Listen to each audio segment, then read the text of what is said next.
Welcome back and thank you for staying with us. And also compliments of the season to all our viewers and fans of Atlantic Television Network. Joining me on the show today is, I have with me Chizi Nyomasla, leader, ICU Group. Chizi, good morning. Compliments of the season. Good morning, Larisha, and compliment of the season. All right, I also have with me Honorable Kingsley Akumefule, a political analyst. Good morning, Honorable, and welcome. Good morning, Larisha. Compliments of the season to you as well. Yes, Merry Christmas to all Christians all over the world. And on to the story. Crisis rocking the Rivers State chapter of the All Progressive Congress has taken a complex turn, with the Emeka Beke's faction of the party flaying the national chairman, Abdullahi Ganduje, over his handling of the conflict in the state. The lambasting was centered on Ganduje's alleged disregard for court orders and his attempt to rewrite the history of the party in Rivers State.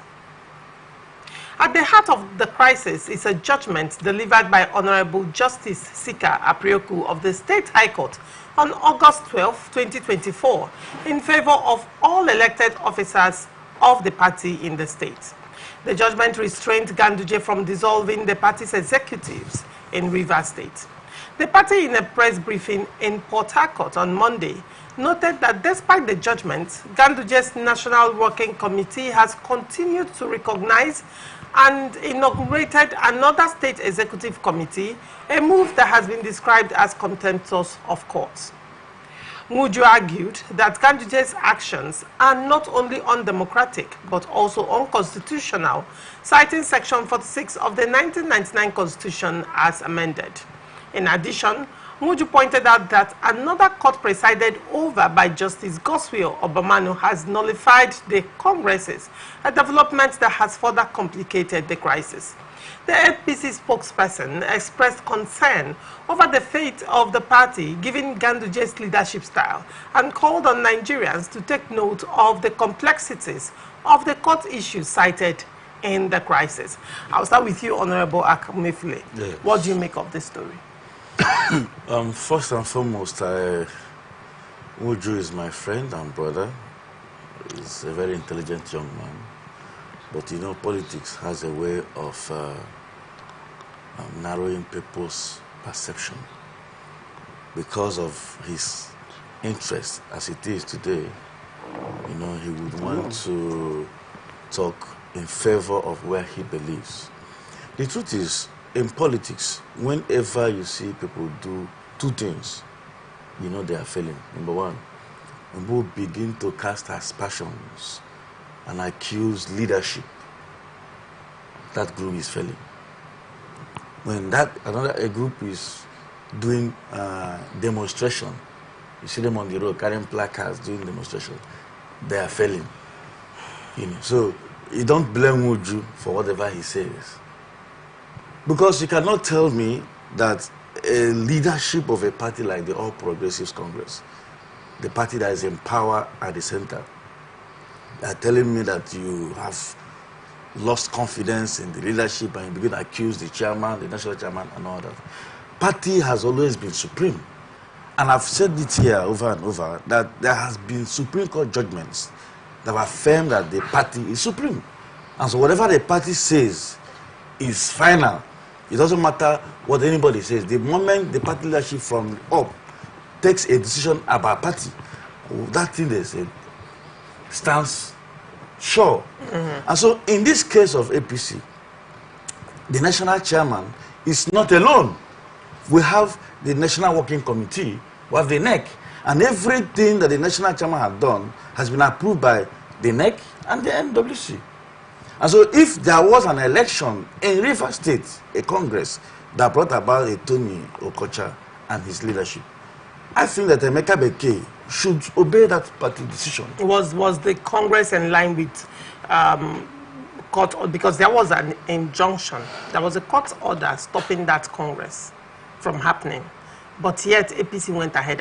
You were also in my show when we've discussed this some time ago, and you defended APC, yes? I didn't just defend APC because I'm a member of the All Progressive Congress. I speak from the law. All right. So the party is not in deviance of any court order. I've said this here before. Congresses or elections are always a process. And so the process of congresses begins from the point that the party has issued their what's it called, memo for the purchase or sales of forms. So at that point, the process has started, and it will continue to when the candidates or the aspirant had bought their forms. The forms or the names will be shortlisted and screened and all that. These processes has all begun before the court process. That's one. Number two, the party has its own rules and regulations, which is their constitution, which Supreme Court had affirmed that party is supreme. So any person who is saying that there was no election or there was no congresses is just chasing shadow. I want to ask Emeka Beke to please, I said it there before, return back to your party if you are a member of the APC. If you want to remain as a member of APC, simplified APC, you can remain where you are. But if it is all Progressive Congress that we know, the person we know today is Chief Tony Okocha. All right, very well. Finally, before I move to Chizi, you have said, you still maintained what you said the last time, that the process of the Congress was already on before the court order came. Yes, yes. And as a result, the process could not be stopped. Yes. Is it a process that is automated? Or is it not a process that is being run by human beings? Now, in this instance, Akumefule, I will use the Rivers State government for instance, because on this show you have been very vocal about telling the governor to go back and submit the budget to the Rivers State House of Assembly. Now, the government, now they are standing on the same defense that you're standing for APC, because when Professor Midi was speaking, he said that the project already is in process and in fact, it is coming to the end of its lifespan. So why should they stop a process and then go and present a budget that has been, almost been expended? Now you're saying again, because I mean we are talking of process now. You're saying that there is a process ongoing. Therefore, a court order cannot stop the process. But let me remind you again, there was a first order that came while that process was ongoing, and it was vacated at the appeal court. Why didn't the APC vacate this one? So if by what you have said so far, we are to go by what you have said, then do you have a locus for calling on the governor to represent the budget? So much more. I have enough locus. First and foremost, let me establish it here that party politics is different from the state governance. The laws and the rules that guide the both of them are not the same. They're quite different. Okay? And now, again, the court that I had depended on when I said the governor should represent the budget was a court of a higher instance, not just a lower court, an appellate court. That's one. Now, when they talk about party have their own rules. The state government does not have their own laws. The laws governing a state is the Constitution of the Federal Republic of Nigeria. And now, the state assembly makes rules that the government operates with. And the assembly who have made whatever rules that should govern the operations of the government is the assembly of the 32 members, which the majority of the members are in the other side. And so the governor cannot tell us that appellate court has said you have not presented a budget, and you are still insisting that you are running on a budget. That is even different from what we are talking about. Today we are talking about the leadership of APC in Rivers State. And I have said it here over and over again. I will still say it for the umpteenth time, that has been Supreme Court judgment. I was one of those who suffered the pain in APC under the leadership of Senator Magnus Abe. As at that time, we were all crying the same way they are crying. Rotimi Amechi was our leader then, and he was working with the leadership of the party at the national. And so we were trying to fight to see how we can be accommodated. But then the party leadership, we were shouting, Oshomola is a bad man, this one. But those things never helped us, because the leadership of the party from the national had taken a decision. And of course, you knew how the thing ended. And so I want to implore Chief Emeka Beke, if he is still a member of the party, you must submit to the leadership of the party. The national chairman was here in Rivers State. Emeka Beke was not anywhere to close to where he was. What his visit here, was it in his interest? But is Ganduje the national chairman of APC? What was it in his interest? Hold on, but is he the national chairman of APC? Of course he's the national chairman. If your national chairman comes here, whether he came for your interest or not, if you're a loyal party person, what was the essence of that visit? To inaugurate a committee, to inaugurate an executive. Is it not? Now, meanwhile, Emeka Beke is saying he is still the executive and his tenure has not come to an end. Good. And now there is a court order barring that Congress from going on, but APC defied that court order and went ahead with the Congress.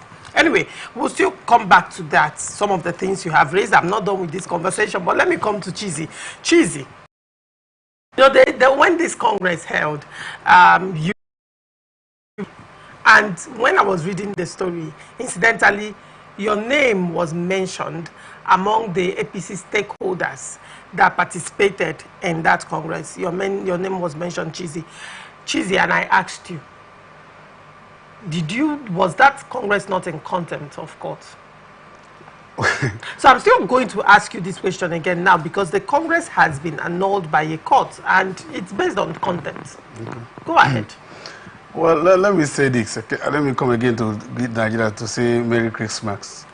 You see, like what my brother did say, you know, I've seen people who have done the same thing come to complain about the same thing they have done. Emeka was secretary. In the first instance, the tenure of a chairman, you know, this man from Andoni. His tenure wasn't yet over when the national body, TV when the national body stopped him for a certain level of division. And because even the Magnus Abbes team was leaving and they wanted the reconciliation, and the only way to come to a truth is for them to set up a caretaker committee. And Emeka benefited from such. All of us ran that election. We never complained. Now again, let me start the history so that the Nigerians will know what has happened in Rivers State. I ran election with Emeka Beke in the same platform. This election that he's talking about, we contested the same thing. I don't want to talk about APC election. APC state election. I ran as state chairman with Emeka Beke. How that election came and Emeka Beke won is something we all sacrifice. It's on public. I wrote and then told the public what happened, of course, but we need to sacrifice so that we don't divide the party further. But Emeka will know that in that same election we ran, that we had what we call 70 state working committee members. And out of the 70 state working committee members, that 12 of the state committee members came and went to court against Emeka. So when they went to court against Emeka, it just means that we no longer have a state ESCO.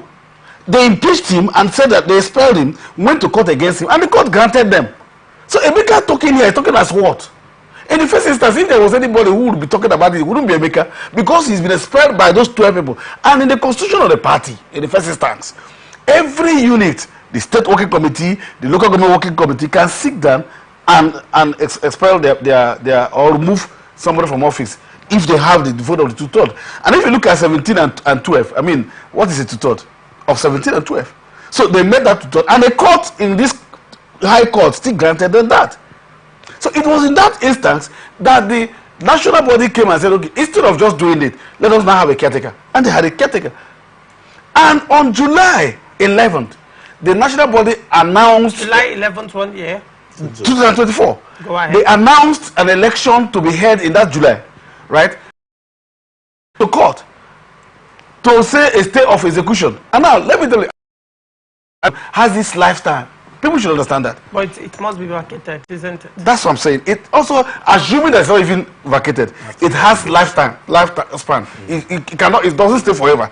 It's not a perpetual interim. It's an interim state of execution. Now, when they got that interim state of execution, they went and relaxed. The APC, the people, the Tony Okocha-led caretaker then, and Ganduje went to court to appeal that state of execution, and got that state of execution later on. It was after they got that state of execution that they now announced November congresses. And now, in granting that state of execution, the court mentioned that they do not even have that right. The state high court do not have that right to do that. And then fix February 25th, as to hear the substantial matter. People should understand that. So why that is on, and this will, the cousin of February that February just brought as a judge, Obamanu, that just brought as a judge in came, and then I'm saying it is cousin that came. Because Fubra is also APC, PDP in that their own angle. And so they brought and then got another state of execution. And now look at the funny thing about that state of execution that they got on the 22nd of May. You got a state of execution on the 22nd of May. You said the bailiffs traveled to Abuja. That same 22nd served the national chairman. That same 22nd of May. Came back before 4 o'clock and swore an affidavit of service. That same Abuja. I mean, we're talking about Abuja. I mean, the court sacked before they gave. So the court court cannot sit less than 9 o'clock. Is it even at that? Let's from Port Harcourt to Abuja with flight is how many minutes? I'm trying to calculate. We are doing the calculation. No, I'm trying to. No, I'm coming. It's actually a realistic movement. It is not. How is it not? Let me tell you why it is not. Court sits by 9. Let me tell you something. The court sits by 9. Now let me ask you: is it an ex parte order that was gotten? That what? Is it an ex parte order? It is not. In the order by Justice Obama, is it an ex parte order? It is not an ex parte order. You know what they are saying is an ex parte order would have been like, okay, emergency can sit down and sign it. It's not an ex parte order. The court sacked. You said court resumes by 9. The court cannot resume less than 9. It's law. So is it possible that between 9 and 12, the bailiff would have been in Abuja? How can when court resumes, let me hear you now. When court resumes, it's not an ex parte order where the man can sign in his bedroom. It's an order they went to court to move. Meaning that, assuming they are fast, since they are too fast, that the court will resume by 9 and the minimum of 30 minutes the court gives that order. And then when the court gives an order, the court will have to come and write their order and give to the bailiff before the bailiff travels. So assuming that is 10 o'clock. And then they gave the bailiff the River State jet. The governor gave the bailiff River State jet because that's what people did. They gave the bailiff River State jet. Who are the you people? The governor. It's easier. Cheesy. I'm saying it now. The sarcasm will not in any way help this matter. No. Answer the question. I am calculating. Is that movement realistic? It is not. How is it not realistic? That's what he's calculating. That's what I'm calculating for you. Statement without saying you people. Go ahead. I am saying Laurecia and Sim them that you now said while you were doing there, the man didn't travel. They came to the court there and picked the man from court. Picked the man from court, took him to the airport, on a chopper to the airport, and then he traveled, and then they took him from chopper to the state secretariat of the APC. And then gave the man, and the man acknowledged the receipt of it. Then he came back to River State and swore an affidavit, and then they said they gave. Between 2 hours, the man has gone to Abuja. The court has sacked. The man has gone to Abuja and came. That's not You said between 9 and 4. 9 is when they served us. Yes. I mean, 10 is when they served. Good. When they said they came to serve us. Now, again, when they said, I didn't say they served us. And I asked you, how many minutes is it? How many minutes flight? How many minutes is a flight from Port Harcourt to Abuja? Put the waiting of the flight and traffic of the flight is 1 hour. Good. Then coming back, another 1 hour. Another 1 hour. 2 hours is gone. Right? So let's say the courts, everything, they served you by 10. They didn't serve us, so I didn't say they served us. You said that they said they served. They said, I didn't say they served us. They didn't say I'm coming to that. So I am using your statement. Yeah, they said. So they served by 10. They served the PC. They said they served. They by 10. So between 10 and 1, between 10, let's say between 10 and 12, the person must have gotten. That's what you're telling me. Served. I don't know and let's say traffic delays and all that should be back by 2 or 3 in time to swear affidavits. I agree. So why are you saying it's not realistic? That is the person who is going with the governor's private jet. That's the only person that's achieving that. Because the governor now is a member of APC. I'm just painting a scenario of what happened. They said they came back and then they served that same day. The court came and then he swore an affidavit of service. And then that he has served us. Now the national chairman hasn't received that. But don't even forget that there is a court process going on in the Court of Appeal. That the process will be on the 25th of February 2025. They jettisoned that. APC also went to court on 25th to say, look, oh, these people are serving again. When you have said the court does not have right to serve, go and vacate or go and tell us or defend your service at the court. That's what happened. And then they came back. Now, let me tell you, Loretta, you see, in this whole thing, we understand the game. They never served anybody. The party chairman wasn't served. The national party chairman because wasn't served. that's what Tony Okocha is saying, that he was not served. Tony Okocha was not served. INEC was not served, because if INEC was served, INEC won't be there. Has INEC come out to say they've not been served? INEC cannot be served and come. INEC wasn't served. INEC wasn't served. This people didn't serve. They didn't serve. I speak for your party in Rivers State, not for INEC. INEC was at the Congress. The commissioner of INEC was there. So if they were served, why would they be there? INEC wasn't served. The police wasn't served. All of these persons came, and then all of a sudden, now he said, the national chairman came to swear in this. You know what the national chairman had done? He has come to tell you that Tony Okocha led APC, is the state chairman, is the executive of Rivers State APC, because we do not have a registered APC of Rivers State in Nigeria. State don't register political party. The political parties are registered by the federal government. So the state national working committee can decide to run on a caretaker if they do so do. So what you are doing there is like a branch telling the whole that no, we are the one. The whole is saying you have to be recognized by the whole. It is the whole that gives you recognition, not you giving the whole recognition. Emeka Beke, in the first instance, do not have the locals to stand, even as a chairman. He is not even a chairman before going to that same place. He's not a chairman. He has been removed. There was talking about that. Yeah. There was a conversation I had on my show with that should be Barrister Jamala. Barrister Jamala, he was a guest. And he was saying, because I brought up the issue of the court's case against Emeka Beke, where he was sacked by the court. Barrister Jamala said, I'm actually quoting him because he was on my show, and our fans who follow our conversations will recall that particular show. Barrister Jamala said that that matter was withdrawn from the court. Withdrawn? So now I'm asking you, Chizzy, because you are in the state executive council in Rivers State, APC, by the way, and you should have information on that. Was that matter at any point in time withdrawn from the courts? That matter was not withdrawn. What happened with that matter is that, you see, people have been taking our laws for granted. When the people went and sacked him, they didn't even go for appeal. How do you withdraw a matter that a judgment has been given? Do you withdraw a matter after judgment? You withdraw a matter if there's an appeal going to appeal. Why as APC members? That's why Wike was